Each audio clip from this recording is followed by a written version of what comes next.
ดีเจคนดังประจำเมืองอุบลบุกไปหาน้องธิดาลาวถึงสถานที่ทำการแสดงวัดพระธาตุหนองบัวในค่ำคืนที่ผ่านมานี้สบายดี FC แฟนคลับของน้องธิดาลาวทั้งสองฝากฝั่งแม่น้ำของ FC ของเจเบาลาวบ่ว่าจะอยู่ทางฝั่งไทยและก็ฝั่งลาวมาพบมาพ่อกันคลิปนี้เป็นเรื่องราวสุดแสนที่จะปราบปลื้มใจสุดแสนที่จะดีอกดีใจบ่คิดบ่ฝันว่าดีเจคนดังประจำเมืองอุบลจะเดินทางไปหาน้องธิดาลาวด้วยตนเองอยู่ในอุบลมีดีเจเป็นร้อยเป็นพันคนแต่จะมีเพียงแต่บ่กี่คนเท่านั้นที่จะเฮ็ดให้คนทั้งสองฝากฟังแม่น้ำของฮู้จัก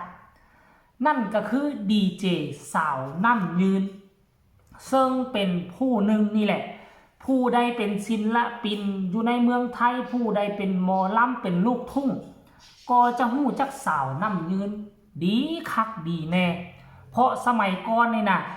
เที่ยวไปหาอยู่สถานีวิทยุจนเลื่อมผู้ใดเป็นศิลปินไปขอให้เปิดเพลงให้แน่โฆษณาเพลงให้แน่โอ้หลายคนหลายศิลปินซึ่งพอผู้ศิวิไลก็เป็นหนึ่งในนั้นดีเจสาวน้ำยืนบอกว่า18ปีบ่ได้พ่อหน้ากันเบอร์เก่ายังเฝ้ารอเดินทางมาพบกันในรอบ18ปีก็เพราะน้องธิดาลาวมีน้องธิดาลาวเป็นกระแสโด่งดังและฮู้ข่าวว่าเป็นลูกสาวของพ่อผู้แม่เพิ่งซึ่งเป็นคนที่ดีเจสาวน้ำยืนกับฮู้จักมักคุ้นกันดีพอผู้สมัยนั้น ตอนเป็นบ่าวน้อยดีเจสาวน้ำยืนก็น่าจะเป็นสาวน้อยตอนสมัยขึ้นสาวเป็นดีเจ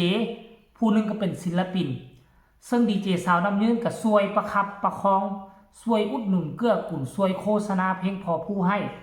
จนกระทั่งผ่านไป18ปีบ่คิดบ่ฝันว่าจะได้ดึงคนสองคนนี้มาเจอกันอีกครั้งหนึ่งนั่นก็คือพอผู้กับดีเจเป็นเพราะลูกสาวธิดาลาวเกิดขึ้นในรอบ18ปีมีชื่อเสียงโด่งดังและเป็นพี่น้องทั้งฝั่งลาวมาเป็นศิลปินอยู่ทั้งฝั่งไทยและภายใต้การควบคุมของพอผู้แม่เพิ่งซึ่งดีเจสาวน้ำยืนฮู้จักมักคุ้นกันดีก็เลยสนับสนุนช่วยโฆษณาช่วยอุ้มสู่น้องธิดาลาวอีกครั้งหนึ่งท่านผู้ชมพอเพิ่นก็เคยช่วยไปแล้วลูกเพิ่นก็มาช่วยอีกตื่มแล้วที่สำคัญไปกว่านั้นงานมื้อคืนนี้อยู่ทั้งจังหวัดอุบลดีเจสาวน้ำยืนก็เดินทางมาด้วยตัวเองมาเก็บกำเอาข่าวอยากมาเจอ น้องธิดาลาวเป็นการส่วนตัวมาแล้วก็ขอถ่ายรูปถ่ายคลิปขอให้น้องธิดาลาวห้องสดๆใส่กล้องให้ฟังแหน่จักบาทหนึ่งว่าซั่นน้องธิดาลาวก็สูงกว่าสาวน้ำยืนหลายท่านผู้ชมเอ่ยสาวน้ำยืนเพียงหูน้องธิดาลาวหลังจากที่เพิ่นไปมาแล้วเพิ่นก็ออกมาโพสต์เคลื่อนไหวแล้วนี่ได้เอารูปนี้มาเคลื่อนไหวโพสต์อยู่ในเพจส่วนตัวของเพิ่นโอ้ยดีเจสาวน้ำยืนเจ้าก็เป็นผู้ดีแท้เนาะวงการหมอลำบ่ว่าจะเป็นผู้ใดก็แม่นสาวน้ำยืนนี่ออกข่าวเกือบหมดสู่คนบ่ว่าจะเป็นเอื้อยอุ๋งอิงอายฮักแพงลามมาถึงน้องธิดาลาวดีเจสาวน้ำยืนก็มีส่วนร่วมนำเพิ่นหมดผู้ใดผ่านมือเพิ่นก็ล้วนแล้วแต่มีชื่อเสียงล้วนแล้วแต่โด่งแต่ดังไปหน้ารายละเอียดให้ทุกคนไปชมคลิปนี้วินาทีสาวน้ำยืนบุกมาหาน้องธิดาลาวอยู่ที่วัดพระธาตุหนองบัวไปชมพร้อมๆกันเลย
เดี๋ยวเราเอาไปสู่สมเด็จทุกโลกวันนี้เองมันก็เป็นการรำเรื่องนี้น้องสักการะต่อที่มันถูกใจที่ไม่ได้ถูกใจจาก น้องปาดก็มานะคะ เห็นบ่ทุกคนน้องธิดาลาวนี่นะรู้สึกว่าตนเองมีบุญวาสนาได้เจอคนโด่งคนดังถึงแม้นว่าดีเจสาวน้ำยืนเพิ่นจะบ่แม่นศิลปินโด่งดังแต่เพิ่นก็เป็นดีเจย้อนหลังไปเมื่อ10-20 ปีผู้ใดเป็นศิลปินคันบ่ได้ไปหาเพิ่นคันบ่ได้ไปขอร้องเพิ่นคันบ่ได้ไปจ้างเพิ่นผู้นั้นโอกาสที่จะมีชื่อเสียงโด่งดังก็ถือว่ายากสมัยก่อนมันบ่มีได้โฆษณาตามทีวีโฆษณาตาม YouTube แอปฟ้ากับบ่มีต่อกับบ่มีทางเลือกเดียวทางเลือกแรกทำอิฐใครเป็นศิลปินต้องไปหาดีเจอยู่ทั้งวิทยุ